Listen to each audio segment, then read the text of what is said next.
HOTTOGO. You can take me high to go. All right, Alex, where's our intro? Where's our hello and our welcome back? Oh, I thought you were hitting us. This is never how we do it. We always I go know, I theme know. song, then we hit Yeah, the well, music, we gotta and then change I go. that. It's confusing. We got to do the intro first. Freed, It's roll not the too theme late. music. It's not too Let's late. go. We've got Freed Roll it, nervous. baby. It's too late. Roll it. No. Booch. We playing Booch ball. Booch. We playing Booch ball.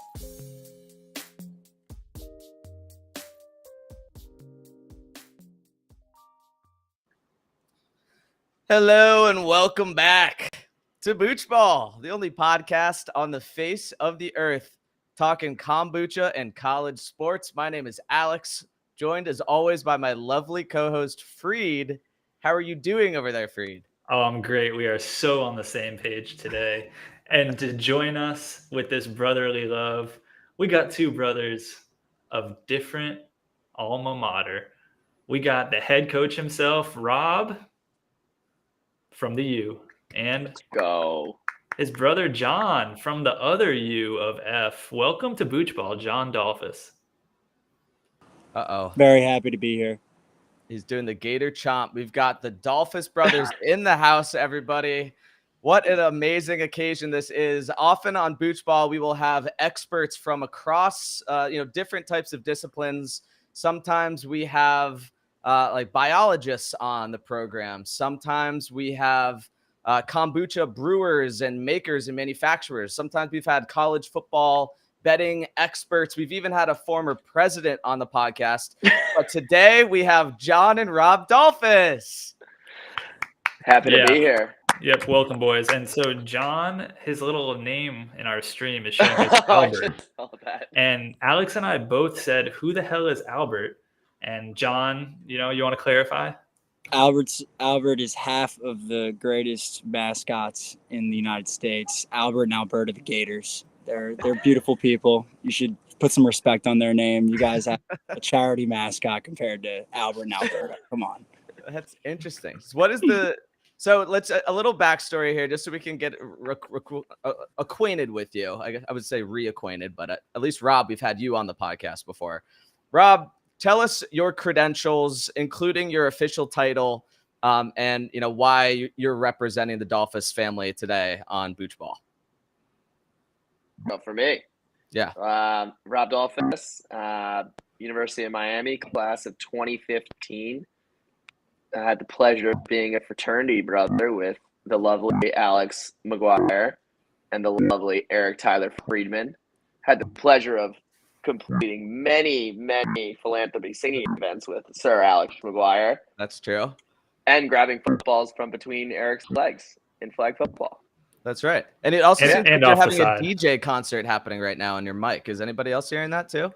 Yeah, it's Is that not just great, me? but we gotta let it And ride. that as well. Yeah, Rob, you're getting every time you hit like a bassy note, your voice kind of goes. Bleh. It's like Nice. All right, So well, I'll that's try kind of to interesting. try to keep the voice down. How's that? Sure. And Rob, most importantly, you are not just any Rob Dolphus. You are Dr. Rob Dolphus, being that you Yes. are a dentist, assuming that your license has not been revoked up to this point. The license is still very much active. Dr. All right. Rob, some people call me, but make no clarifications. I am a dentist. Beautiful. A lot of people didn't think he'd still have his license this far Yep. into the game, but he has proved all of the haters wrong. Welcome back to the podcast, Rob. And then John Dolphus, I believe, don't quote me on this. I either met you for the first time or I remember the first real interaction I had with you, besides knowing that you are the younger brother of former Kappa Sigma starting quarterback Rob Dolphus. So we were all, John, you made your appearances at some of our hangout events. Then you went to the University of Florida. You guys are from the Philly area, but I remember meeting two girls that you went to high school with. when I was at a music festival and I was, I think, sleeping on the ground, like near my tailgate spot, like surrounded by beers. Sounds about And right. your friends were like taking a video with me, and I kind of like was like, huh? I do They're remember. like, what's up? Yeah. And I'm like, I'm good. What's going on? And then we were like, I don't know how we figured this out, but I was like, we must have like followed each other on Instagram. She was like, do you know John Dolphus? And I was like, not really, but I sort of do, I guess. We'll have to make it all come full circle and do a music festival together.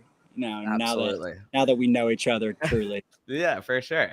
Well, And we were so all John- together for the Temple tailgate game last year. Don't forget that too. We sure were. That's Yep. true. And John, so you are our University of Florida representative this week. You went to UF. You are class of what? 2018. And you mentioned University of Florida, but I like to refer to it as the #1 public university in the nation. That's something that should be mentioned. Well, we're not Interesting. competing in that regard. We won't fight with you on that. As We a won't fight private, with you. You're a private I saw that school. coming. I knew that was coming. I was prepared for that. Well, brilliant. Well, the reason we had you on today is because obviously it is week 1, boys. We are week 1, Miami, Florida, coming up this Saturday, Labor Day weekend. Very excited for that. We've got a lot to get to today with some of the week 0 stuff. We'll do a little preview on UF and Miami. But before we do that, it's very important because we've actually got a very special Booch episode today, something that we have never done before. We will be drinking hard kombucha to get the tailgate season kicked off. And we will be sliding on in to the first segment of our show, which is, of course, what we're drinking. what we are drinking. Freed, talk to me. What are we drinking today? It's a party out here in Booch Ball. We got the June Shine. We're starting it off with the grapefruit splash. We got a little variety pack, so we might be pulling out some other flavors later. Who knows? Anything could happen. I love it. We're doing the June Shine. Now, boys, how are we with kombucha? Are we any kombucha drinkers, any hard kombucha drinkers out in the audience today?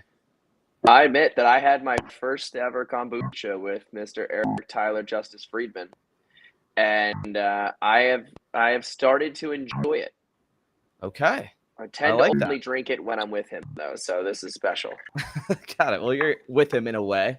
Yes. I would add that I have absolutely no real experience with kombucha, so I'm not going to be a good contributor to the conversation. But I will also add at the Miami versus Temple tailgate last year, I took a delicious shot of kombucha with my good friend Eric Tyler Friedman over there. And so he's warming me up to it. Today, I just have a Topo Chico hard seltzer. I apologize to the podcast. Okay. That's close. I couldn't get my hands on this beautiful Booch stuff. Sorry. That's all right. Maybe next season. Seltzer gets pretty close to what we're doing here. I don't All right, want to boys. drink what you canes are drinking. Sorry. Fair enough. You couldn't handle the Booch. You can't handle the Booch. All right, boys, let's pop this thing open. I've had a couple June Shines, but this is like a new kind of like tropical, but also desert themed. It seems like it's like California themed, which is not quite appropriate, I guess, for what we're doing today. But yeah, 6% alcohol. We're doing the grapefruit splash, our first ever hard kombucha on the program. Let's go ahead and do a little sniff. Okay. Doesn't smell. It smells like grapefruity. Yeah. It doesn't taste as bad as I was expecting. I actually think it's all right. I think it's okay. I think the thing with grapefruit sometimes for me is that grapefruit's just a little too bitter as a citrus. And hard kombuchas already have an element of that like sour beer kind of vibe. So I don't dislike it. It tastes like a little bit like thicker, like a thick beer that has like a little sour note to it. It tastes like a mimosa if you made it with grapefruit juice instead of orange juice. Yeah, I think that's fair, which I can't say that I like necessarily, but I'm sure that like I'll be able to get through this. I'll be able to power through this. Don't worry about that. Grapefruit juice in and of itself isn't exactly the best. Yeah. But this isn't bad. This is drinkable. So that's a start. Drinkable so far. It's not too far off from the grapefruit high noon flavor. Agreed. Fair enough. All right. By the way, Rob, might want to go sans AirPods for the rest of this segment because we're getting some clicking and clunking over there. But we'll power Great through. idea. We'll move things right along. Yep. I embrace solutions, much like John Taffer. I know what you're getting for your wedding. Oh, nice. John Taffer, good reference. I Total don't legend. embrace excuses. I embrace solutions. All right, folks. Say something, Rob. Speak to me. Not hear you. Go back to the AirPods. Yeah, this did happen last time. All right, Yeah. We'll power on through it. I'm hearing you so far. Boys, we've told you All right. what we're drinking, boys and girls, Boochies and Boochettes, whatever we're calling you these days. We're drinking the June Shine. That's what we're drinking. It's now time to talk a little ball here, boys. Talk a little ball. It's time for us to tell you what we're thinking. What we're thinking. Freed, what are we thinking? Oh, man. College football is back. Week 0 yesterday. Y'all get a chance to watch the games? God, it was beautiful. I watched the only game that mattered. Florida Yep. State, Georgia Tech in that beautiful Dublin Stadium, let me just say, as the sun was setting right over that kind of like western, like kind of bend of the stadium with that golden light shining through. Georgia Tech kicks the game winner, even after fumbling the snap, falling back 10 yards. We all thought everyone was panicking, thinking it wasn't going to happen. And then, by the way, can we talk about it? They're like the Florida State kicker, his name is Fitzgerald, redhead. The Georgia Tech punter, literally a guy from Ireland. And then the Georgia Tech guy who kicked the field goal's name is Aiden, and that's Irish too. So there was some strong Irish representation. And as a McGuire, I really felt represented with that, with the Irish, with the energy that Ireland was bringing. And Freed, I feel like you as a ginger, you could probably relate with that as well. Yeah, of course. Yeah. I mean, honestly, that game turned into essentially like the best case scenario for everybody in this stream. We all agree on hating Florida State. So the first thing I wanted to talk about today is what each of our individual kind of best case scenarios are like for this college football season. So you could take this whatever way you want, but Alex, what's your best case scenario for college football in 2024? You mean all of college football, Freed? Or are you talking about Miami? You could take this whatever way you want. Okay. So open-ended. I think we're really set up for this could potentially be the best season of college football that we have had in quite some time. I think last year was a really exciting year in that we finally got to see a shakeup of the top teams that got in. We saw Michigan actually win after kind of being perennially second place to Ohio State and everything. So, and we saw Texas finally get their resurgence.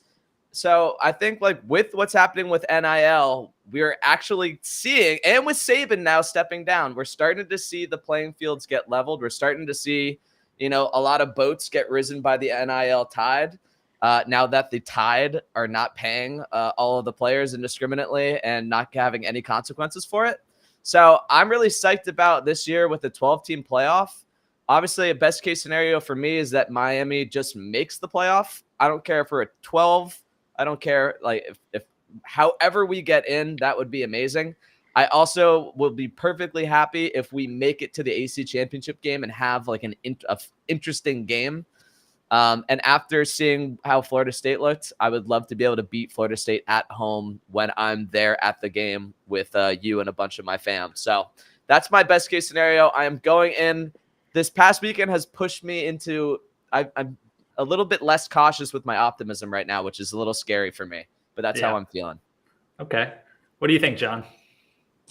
I mean, this has got to be one of the bleakest outlooks to a Gator season previous to starting that I've seen. The Gators over under, I think it's been teased between 4.5 and 5.5 on the year. That's pretty rough, way to go into your season. I think we play 6 top 10 teams or 6 top 15 teams in a row from like September through October. So it's going to be a rough season, but I think our goals would be to completely ruin someone's season. We're on a destructive path. Someone's going to be perfect in there. Someone's going to have that special year. But on the flip side of this, It's a really bad time for the playoff to finally get expanded, because I believe the Gators would have been included in this 12-team playoff a lot of different years in the last 10 years. But we've always been on the outside with Georgia and Alabama kind of dominating the SEC. So I'm really, really excited for just the 12-team playoff. Just reminds me of a little bit of March Madness, which is a love of mine. So getting the Gators into this in the future will be huge. But this year, I think we're just on a destruction path to hopefully ruin, maybe Georgia's season, maybe just take the Canes out week 1. I mean, you guys we're are the bringing chaos element. Yeah, that's what we're trying to do. Tough schedule, no doubt. I think we have the hardest schedule in By college far. football. Oh, yeah. And it all starts with a really good team in Miami. But we'd love to host you guys in the Swamp and just put a dampener on the season right away. But you have a nice runway after Florida State kind of just choked it yesterday. I'm going to make a side comment. As much as I hate Florida State, I've had so many good experiences going to Tallahassee and visiting friends up there. There's not a lot of hate. We're not in the same division, similar to you guys. I felt bad for them last year. I actually think that they deserve to be in Travis. the playoffs. I'm going to be the total. No one will agree, but no, I agree. Yeah, I agree also. Nick Foles won the Super Bowl for the Eagles. It doesn't have to look like we're going to win to win. Upsets happen. Crazy. They would have gotten absolutely decimated, and it would have been glorious. But they should. And that would have been totally fine. Yeah, agreed. That it happened. It wasn't a UCF. Strong disagree, boys. Thing. It wasn't a UCF season. The ACC is a real division. Okay. Well, we'll table that. We'll table that for later. Rob, what do you got on the best case scenario for this season? Yeah, I'm just looking forward to the second and third teams in the division, like outside of this like powerhouse team every year, finally having a chance at getting into the playoff, so that we can find out if it was real or not. Because like every year you hear, especially up in RA, Penn State fans telling us that they should have been in, but then they had to play Michigan, they had to play Ohio State. Well, they can lose to one of those teams and still get in.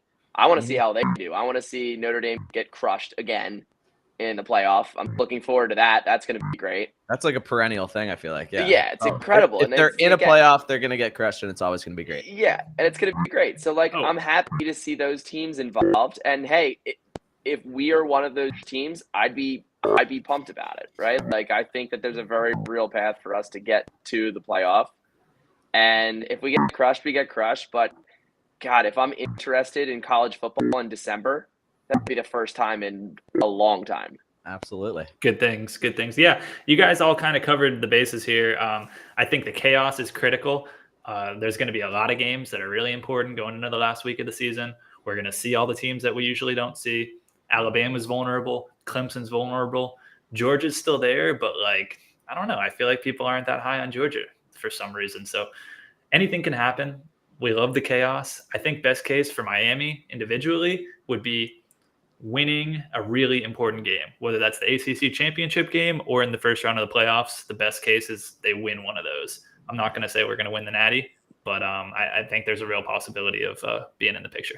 So can I add one more thing? Focus on week one for you. Yeah, exactly. One game at a time. Tempering expectations. What do you got, Alex? Wait, are you doing a worst case scenario? Yes. Okay, go for it. You go that. Oh, so I'll start it up, I guess. I think at least from a Miami side of things, the worst case scenario would be another 7-5 season. I don't really see it getting any worse than that, but there's the potential to lose 5 games. And then, I don't know, there's a dark side to the chaos too. There's going to be teams that should make the 12 team that don't, teams that are in that actually suck. We're going to have some potentially really, really ugly first round matchups where you have a juggernaut 5 or 6 seed versus an 11 or 12 who just don't belong. And I don't know. Personally, I like 14. Yeah, fair enough. Hey, fair enough. Them play. It's a light worst case scenario. It's chaos is good. Yeah. The 15 seed and the 16 seed have won in the NCAA tournament before. Hey, this isn't basketball. You never know. You never know. What if Liberty gets If hot? you knew it was going to happen, Freed, you wouldn't watch sports. You wouldn't keep dialing into Miami every exactly. year. As long as somebody can gamble on it. Yes. That's the important thing. So does anybody have a worst case to add? What do you got? Well, Alex? I don't have to. I think we're good. I feel like we kind of covered our best. Yeah. Everybody, we know our worst case at this I point. got a good worst case for the Canes for you, real quick. you got a real stud quarterback in there. You know, who knows what's gonna happen this year? But like, that'd be worst case if he went down. All right, let's not start talking about it. Point. Yeah, I feel like we were all kind of on agreement that we weren't going to talk injuries. Yeah, you know, let's. I didn't sign any contracts in that. We could win 9 or 10 with our backup. I'm just saying. I love that confidence. Next man up. But you won't be included in the playoff. If World War III starts Alex. and all the players get drafted into the army and have to go get shipped abroad, that's a worst case scenario. No one's talking about that, huh? No one's talking about that. You'd be the first. Here's my hot podcast take. to cover it. Yeah, every season my worst case is nuclear fallout. That would be worse. That would be worse. Yeah, than it Cam could Ward always going be down. worse. That would be worse. Aliens come down. The aliens try to sneak a team into the playoff. What conference are you winning, aliens? Try to get an automatic bye just because you're extraterrestrial life. All right. The hard But I pitch will is say- hitting over there, boys. Yeah, I'm almost down. Almost down after my first one here. Here's what I'll say. I'm gonna make a.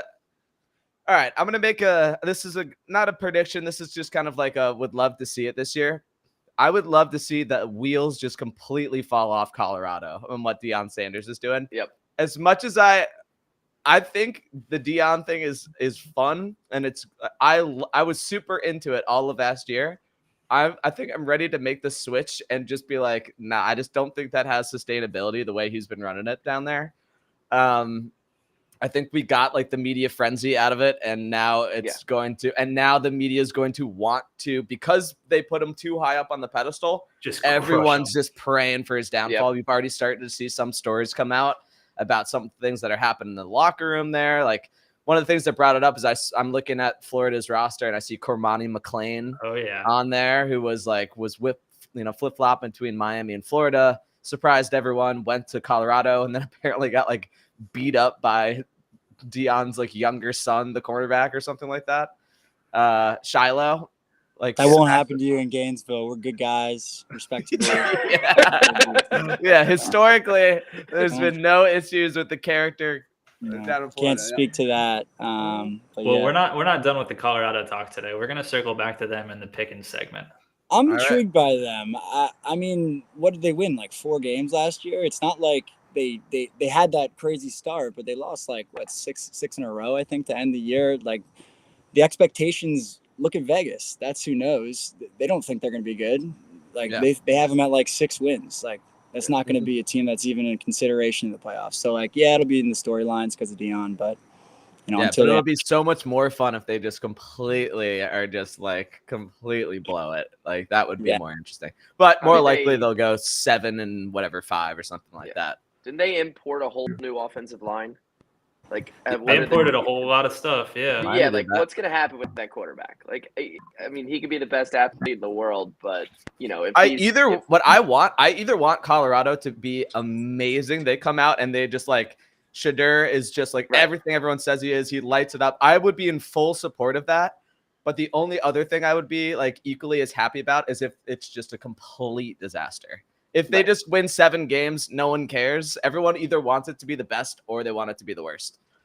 We want chaos. That's what we want chaos. And that's why we've got Albert here from our UF representation. John Dolph is with us. So, John, as you're hitting us with the Gator Chomp here, we want to talk to you a little bit about Gainesville. I have had the, I've had the unfortunate, I wouldn't say pleasure, whatever the opposite of that is, of going to Tallahassee. I've been there for a couple games. I did get kicked out of my hotel for one thing. It was a big misunderstanding. I thought the hot tub was open. It wasn't open. I wasn't allowed to go back to my room. So I will never go back to Tallahassee, but I am interested in Gainesville. I went there once for like a college. I was on the club soccer team, so I did like a soccer tournament there, and I didn't really get to experience the fullness of Gainesville, but I feel like it's a fun town. So talk to us if there's anybody, if we're ever in the future visiting Gainesville, we're going to a game at the Swamp, tell us about the scene down there on game day. Oh yeah. Gainesville's best place on earth for college. That's for sure. I wouldn't necessarily want to start my life there, but it was home to all of the best memories of my life over 4 years there. So a really cool place, an awesome college town, very historic. And game days are insane. It's the one day of the week or one day of the month, whatever you want to call it, when there's open container laws. So you kind of just roam the streets with whatever you want. You can't be, you're probably not going to get in trouble, whatever you do. They're very lenient on everything. It's just a very fun town, fun vibe. Everyone's wearing jorts or, dresses. It's a My very people. southern vibe for game days. I mean, if you're going to Gainesville, you got to get into the swamp to watch the game. But if you're hitting the town a little bit, you got to go to our favorite place, Fat Daddy's. That's a great spot. Everyone's probably got to visit there once in their life. But outside of that, I mean, it's all about the people you're with. So, show up with your boys, show up with your Canes fans. We probably won't pour beer on you like Eagles fans would, but it's an amazing place. The coolest place ever to go to college. I'll never want to. You can never create a place like Gainesville, boys. I love that. Yeah, I've always had good. I feel like my dad growing up. My dad went to University of Miami, and he was kind of surprised that right now I think Miami's our biggest rival is Florida State. So it's always everything is Florida State hate. And I think part of that's because we stopped playing Florida. Back, it was right around the Tebow era. So we kind of lost that rivalry. I kind of I don't have that same level of hatred for Florida that I think older, kind of more legacy Canes fans do. Yeah, it's the same from us. We hate Georgia. That's our rival. The interstate stuff is kind of fun usually. I mean, we always share visits. Everyone knows people that goes to these schools. So I feel like it's a lot of, it's hate in the moment because you're going against each other that day. But, Miami and Florida, come on. We can get along. Can we? I think we had, if I remember correctly, our first Kappa Sig tailgate was the Gators Correct. in Miami sophomore year. All right, I'm not right. Yep. Yeah, you're good.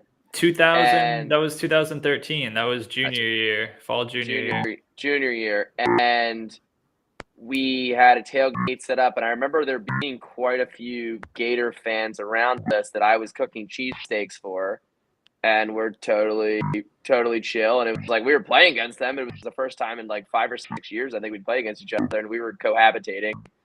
I believe Duke Johnson ran back the opening kickoff or a punt return touchdown in the first quarter, and it was pretty much over. But that was a fun time. Yeah, we won that game, and we felt really good. It turned out Florida was not good that year. Yeah, neither were we. Neither were we. It's brutal when you put a really good team on the schedule earlier in the year. It kind of sets the tone for how the rest of the season is going to be. I mean, that's why I like this 12-team playoff, because you can lose the first game and maybe it'd be okay. Back then, you lose that first game, it's yeah, especially when it's at a conference. Mm-hmm. Yeah, exactly. Boys, I'm a little short on time over here, but I did prepare a bit of a swamp story if you'd be interested in please, begging hearing a little bit about it. So I mentioned this Fat Daddy's place earlier. It's a lovely establishment right in the middle of Midtown Gainesville. I have no idea if it's even still there, so I hope it's still running and in business. But right on top of Fat Daddy's was called the Rowdy Reptile. If you can think of a reptile, that would include Albert the gator and Alberta the gator. Those are reptiles. And so I'm up there one night with my good buddy Steve Berg. Shout out to Stevie. And they have an infamous Papa Shot up there that we'd love to shoot some hoops on.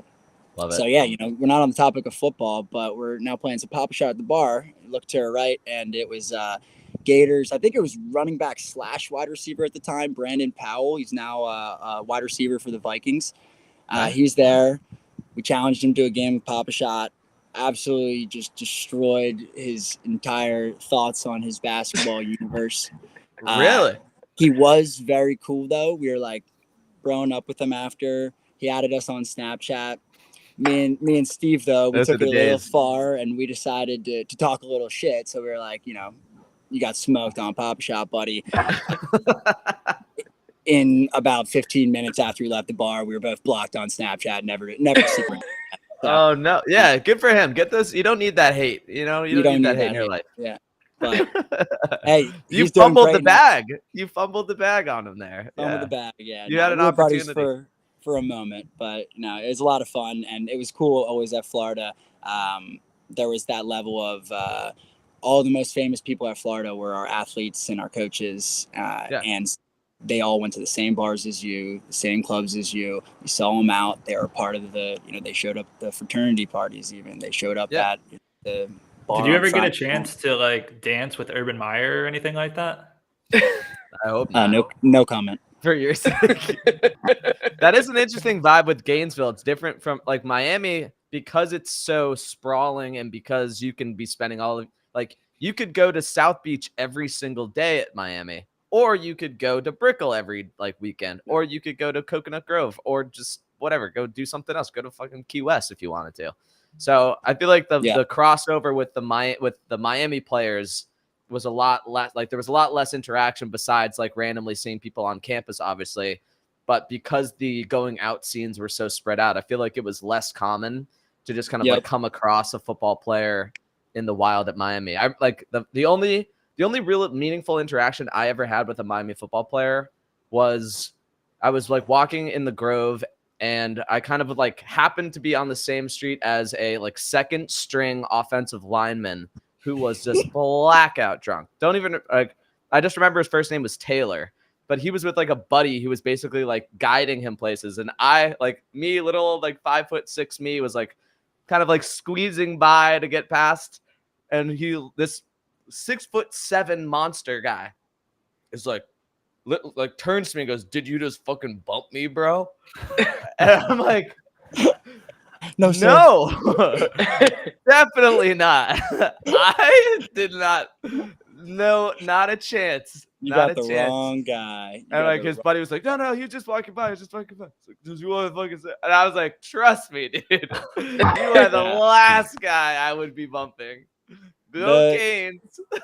That was really the cool part about Gainesville. Like I have countless hilarious photos just being drunk at a bar with Felipe Franks, around my arm, like, what up, bro? And just Snapchatting left and right. Yeah, it was always fun to be able to see those guys. I mean, a lot of times it'd be basketball players. So if you think of like the Patrick Young years, he would come back and visit at Florida. We'd see him a decent amount. Chris Chioza. Those are some of the guys that were always out at the bars. And former Olympian Canyon Barry, total legend. Met him a few times out. He's a great dude. He was still in the Olympics this year, I think. That's what I mean. They got wrecked. 3-on-3 basketball. Yeah. Let's not talk about that. That's a not Gator great. representation in the Olympics. Yeah. All right, John. Well, we appreciate you joining us here on Booch Ball. We're going to let you get going on your Sunday fun day, and we're going to continue this Booch Ball episode as a Miami-only podcast with orange and green glasses. Sounds absolutely terrible. That's a Miami sky there. Yeah, how about this, boys? Doesn't get much better than this. See you later, boys. Thanks for having me on. Thanks, John. See ya. See you, brother. All right. Well, we also lost Alex. I'm sure he'll be back any second. So Rob and I will carry us in the meantime. Yeah. I will say this is getting a little tougher to get through. This is. Are you on a second one or? Yeah, we moved on to number 2, of course. All right, but Alex. it doesn't have the same smoothness as a regular Booch or a regular like high noon. It's just somewhere in between that is painful. Love it. I feel like I'm losing brain function. Like I'm not used to doing this with a buzz. Yeah. It's not going well for me. Oh, Alex, what are you getting into? Here we go, baby. I'm cracking open my next one, baby. This is we've had some fun technical difficulties this episode, which is always great when we try to get in like 2 extra people. Like my internet cut out, and it sounds like I'm listening to a dubstep concert every once in a while when Rob's talking. But nevertheless, I persist.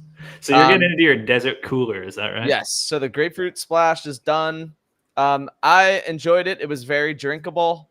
Not necessarily the first one I would be going back to. The desert splash, this is the desert cooler. This is a great can design. They've got some greenery on here. They've got cacti littered throughout this whole thing. And if you wouldn't mind, Freed, I think this would be a good occasion for me to bust out my cowboy impression. Oh, please. That's what I live for. I have like a kombucha cowboy impression that I sometimes do. Read me that can, cowboy. All right. This is the Desert Cooler by June Shine. What's inside? Tangerine, lime, dragon fruit, green tea, June kombucha. Ride into the sunset with Desert Cooler, the ridiculously delicious signature flavor by June Shine. Ambassador and country music artist Mark Weistrach. Never heard of her. Twice brewed with tangy tangerine, juicy lime, dragon fruit. They didn't give a descriptor to dragon fruit. Dragon fruit and hibiscus. This here citrus sipper will quench your thirst and inspire you with a taste as great as the stunning Sonoran desert. Saddle up. Giddy up, partner. Buckle up, buckaroos. I ride my HC for miles. What an interesting shout out to their random country music artist. Yeah, I'm going into the desert cooler here to join you. Let's see. Oh, we've got a winner here, folks. This is good. Yeah, it's a lot better than the this one's very sippable.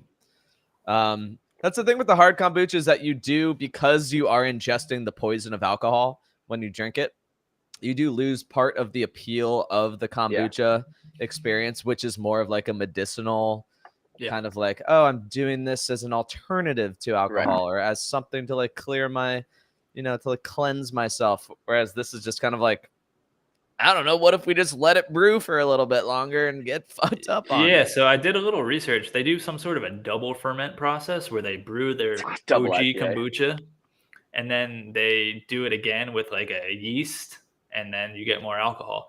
And also, whenever you get these cans, there's no sediment. So we're filtering out the sediment. I don't like that. I don't like that either. I like sediment. But anyway. Well, speaking of sediment. Do we think that Baba could pull that off, Freed? Do you alcohol? think she could do it? Yeah, could she get alcohol involved in hers and still keep the sediment? Well, she'd have to do a double ferment and she'd have to put it into glass bottles and not cans. Okay. I'll have to swing by the shop. I'll talk to Olga. I'll talk to Olga. Well, speaking of brewing and sediments and things like that, Freed, it's time for us to move along.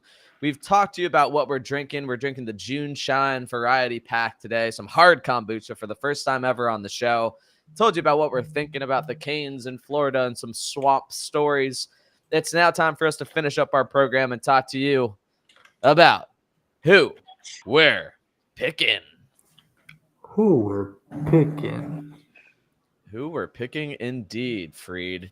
We've got, for the first time ever on Booch Ball, it is time for us to hit you with an official Booch Ball slate of games that we've got picked out for all of our Boochies out there. Week 1 is coming up. Freed, talk to me. What's on the schedule this week? We got our first slate of the year and chock full of interesting non-conference matchups. How about Clemson at Georgia? I mean, it's a neutral site game in Atlanta, but they're in Georgia. So that's that classic Georgia BS. We got Notre Dame at Texas A&M. We got USC against LSU. That one is in Vegas as Rob pops in and out. Sure, babes. No, you're good. You're good. Just rolling through the slate here. And I told you we were coming back to Colorado. We got a Bison on Buffalo matchup. North Dakota State and Colorado. That's going to be fun. And of course, we'll talk about our kombucha canes, Miami and Florida. And the way we do it on Booch Ball, we're picking spreads. So let's start it with the big boys. We got Clemson and Georgia. Georgia is a 13.5 point favorite. Alex, who are you picking? You know what, Freed? Seasons change. Things get, there's lots of things happening in college football. And I think you were saying people were sleeping on Georgia. I would beg to say people might be sleeping on Clemson a little bit here. 13.5. I understand it, but knowing the way Clemson travels, being in South Carolina, I know, because I know geography, that South Carolina is the state right next to Georgia. So I know that there will be plenty of Clemson representation at this game, in addition to all the UGA Bulldogs out there. So while I think Georgia will get the win, I'm having Clemson cover that 13.5 spread. Nice. Yeah. Geography, we all know Clemson in Western South Carolina. It's like a 3-hour drive. It's like the next town over in Texas standards. Rob, who you Yeah. picking? I'm gonna go the same as Alex. I think Clemson covers. I think Georgia wins. I think there's been a lot of roster turnover for Georgia the last couple of years. It might be one of those things where they'll still win the SEC. There's a very good chance they're in the national championship game, but it might take them some time to warm up.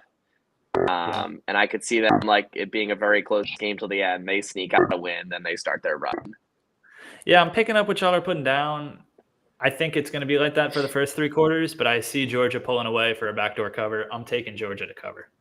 All right, fair enough.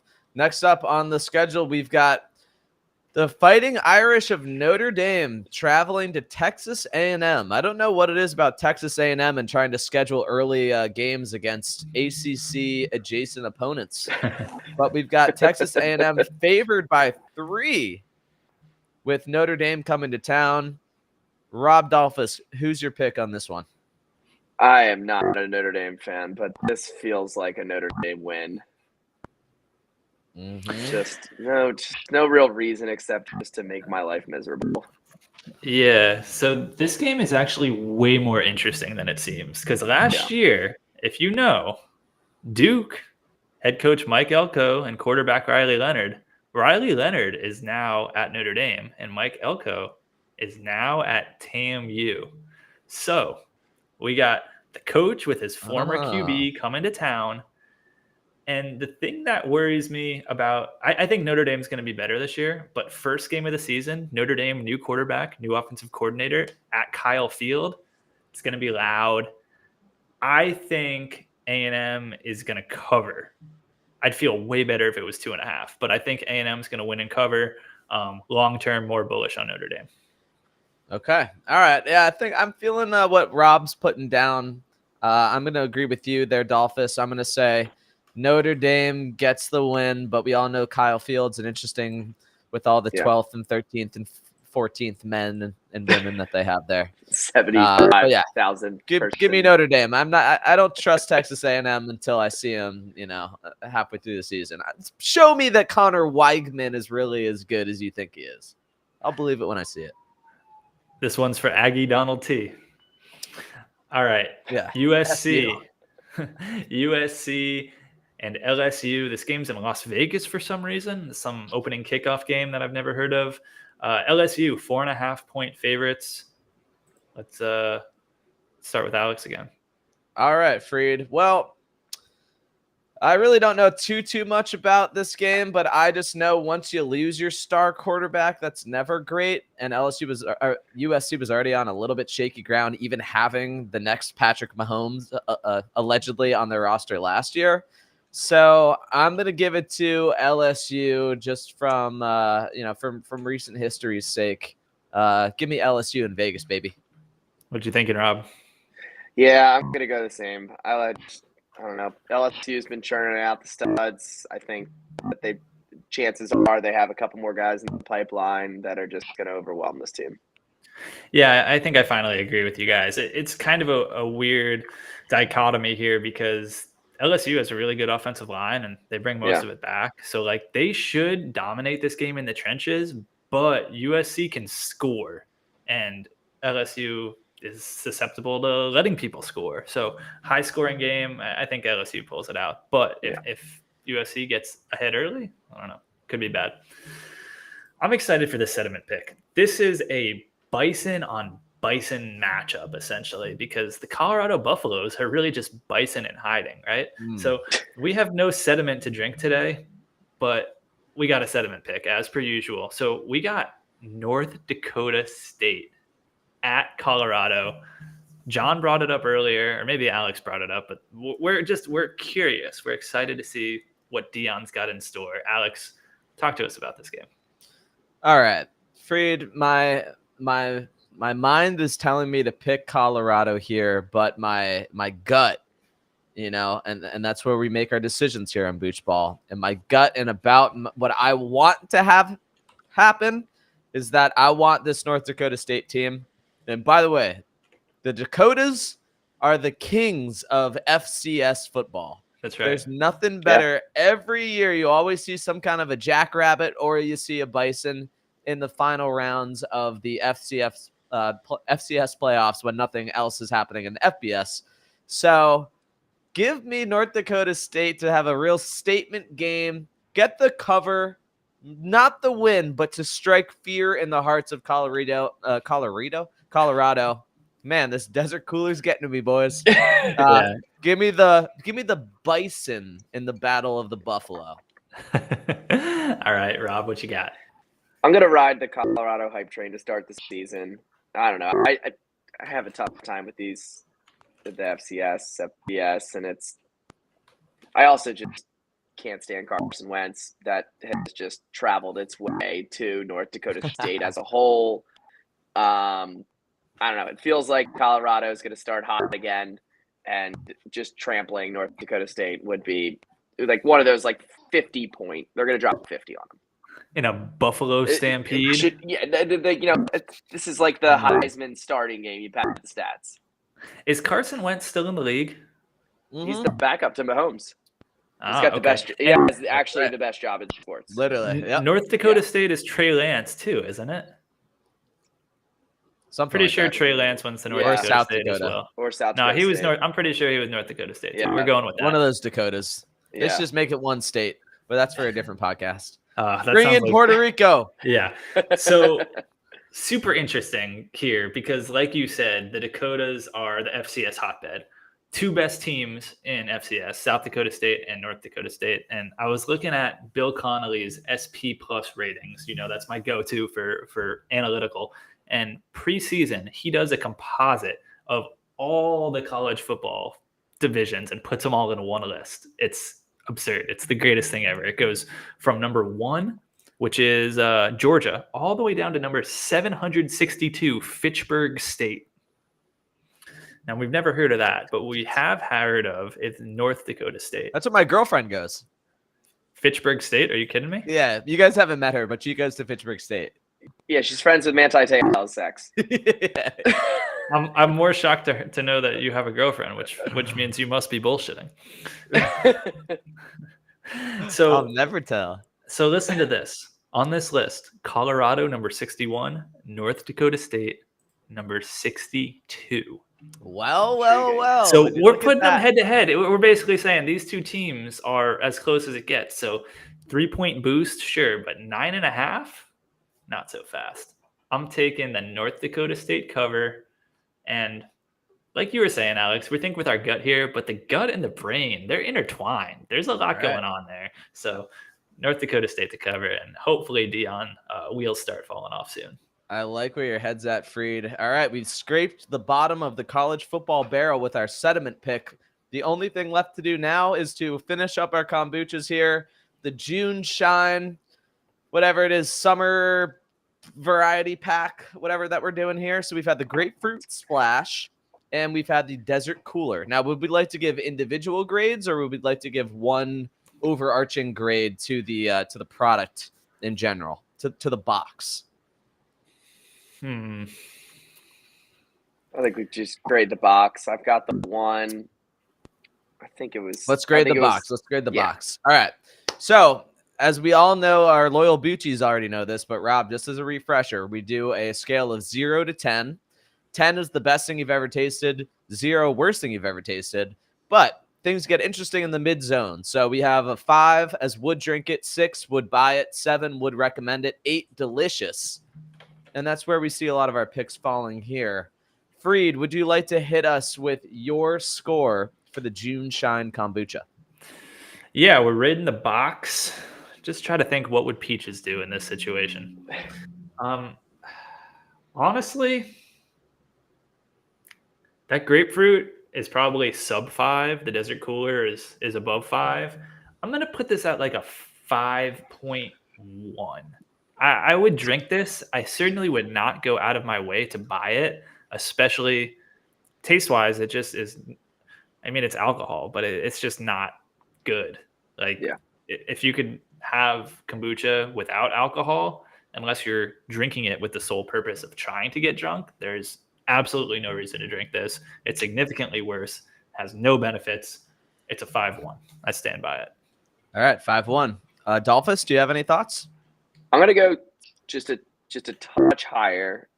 I'm not ready to go across the 5-5 barricade. I'm gonna hit it with a 5-4, with the idea of if someone handed it to me, I would drink it.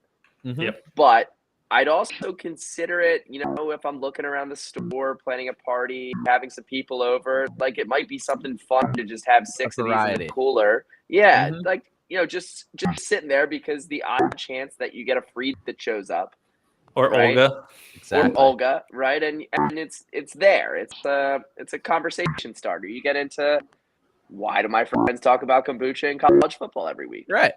I like that. I like the Yeah, way that see? you're thinking, Rob. We've had some overlap on our thinking with some of Yeah. our picking segments, and I think you're going to find that we align certainly on some of the things that you've said. I'm going to Yeah. go higher than the both of you with my Ooh, pick, and the reasoning it. behind it is that as far as kombucha goes, when it comes to a kombucha that you could bring into a party thing, and I am actually a fan of just bringing regular kombucha to a party. I think it's a good thing, an underutilized thing. It's something that we should be normalizing more in our culture, is to bring in that kombucha, because it is a fun drink that goes a little bit harder Yeah. than just your typical seltzer. As far as the hard kombuchas go, this is going to be on my would recommend list. And I it's like it. this variety pack that I actually prefer over the original June Shine packs that I've had before, which I've had a couple of theirs that are like very like coconut heavy, which I don't really vibe with as much. The grapefruit splash was giving me strong kind of high 5 vibes, but this desert cooler is giving me up 7 vibes. So I'm going to say my overall pick for the June Shine variety pack is going to be a straight up 7. Would recommend this if you're looking to get in and have that extra little party booch on the side. So it's a 7 for me, Freed. Love that. I Well- understand it. I can see where you're coming from. I can pick it up. Mm-hmm. All right. Well- There's nothing left to do except to pass it over to the 4th member of the podcast today, or should I say 5th member, which is, of course, the ETF5 bot to calculate the final score of this kombucha. This is going to be tough for the ETF5 bot because we've been drinking and there's 3 numbers and averaging is just a little bit harder than usual. So a little extra time here, please. A little focus. Beep, boop, beep, boop, beep, beep, boop, beep, beep, boop, boop, boop, beep. Beep. The Beep. ETF5 bot is drunk for the first time. The ETF5 bot has an answer and it is 5.83. 5.83. Okay, so it's squarely in the would drink it, right on the precipice of would buy it. I think that's a very fair place for this June Shine kombucha variety pack to fall. Agreed. Boys, Agreed. What an absolute pleasure sharing the first Been ever great. hard kombucha on the Booch Ball podcast to kick off the tailgate season for Yep. week 1 of college football, lads. Cheers to that. And guess what? We're actually not done because there's one more thing we got to do today. What's that? We got to pick the Miami-Florida game. Oh my goodness, I jumped the gun on us. You Freed. got a little excited, and Woo-hoo! I'm here for it. I'm here for it. But Miami's favored on the road against Florida. 2.5 point home dogs are the Gators. So who wants to take the lead on this one? I'll take it, Freed, because as we know on Booch Ball, we pick the final score of the game and not winner or Forgot loser. about that. Oh my god. So I've got as my score here, I think Miami's going to come to town. And you know what, boys? It is the season of hope. This is what we're doing. We're leaning into the optimism this year. We've decided, Freed, I've decided last year was the year to temper our expectations. But this year is the year that we ride the wave, baby. So I've got Miami going into the swamp. Cam Ward and the rest of the gang piecing it all together. We get to see what Mario's been building. We find out that Miami actually does have a step ahead of Florida, and that's all we need for week 1. We're going to have the Canes take the win 36-30. Okay. Nice. Oh no. I'm feeling just an extremely uncomfortable win because that place is wild there. And they are going to see this as their Super Bowl because they very well could lose 4 of the next 6 games. So they're going to be coming out for us hard. Uh-huh. But I think, as much as I love kickers, I think our boy Borregales, he makes a winner for us. I think we get a walk-off win in the swamp. We'll call it 27-24. Love it. Freed? Wow. Yeah. So, 2022, you lose big. 2023, you lose small. 2024, we're going to win small this year, or are we going to jump straight to winning big? I feel good about this game. I think Miami is by far the deepest and most talented team on paper that we have seen in our, recent Canes fandom. For me and Rob, pretty much the best we've seen. Alex, you were a Canes fan back when you were 3, so you saw those big time teams, but we didn't get Back to in fully week enjoy 0 that. of my own life, yeah. Yeah, that's right. I mean, Nice. we're just we're so deep across Nice the board. play. We're so talented across the board. I don't see how Florida is stopping us unless we stop ourselves, which could happen. But I'm going Miami semi-comfortable, 31-21. I think we get up big, take the crowd out, and we coast our way in and kneel it down. Can That'll we be kneel it, great to though? see. That'll be a Can great we sight to kneel it? see. Miami in victory formation. Mario Who's to learned say? that lesson. He Who's learned to that say? lesson. We're going to kneel it this time. Well, let's find out, boys. Rob Dolphus and John Dolphus, if you're listening, what an absolute pleasure to have you for our week 1 kickoff episode. Booch Ball is back. Freed, go Canes. And as always, Stay cultured. Peace. Go Canes, baby. And hey, Boochies, if you made it this far, I'm going to be doing a live stream at some point this week with the homie Sam Jazzo. We're going to go in depth on the Miami Hurricanes roster. It's going to be sick. Don't miss it. Stay cultured. Peace.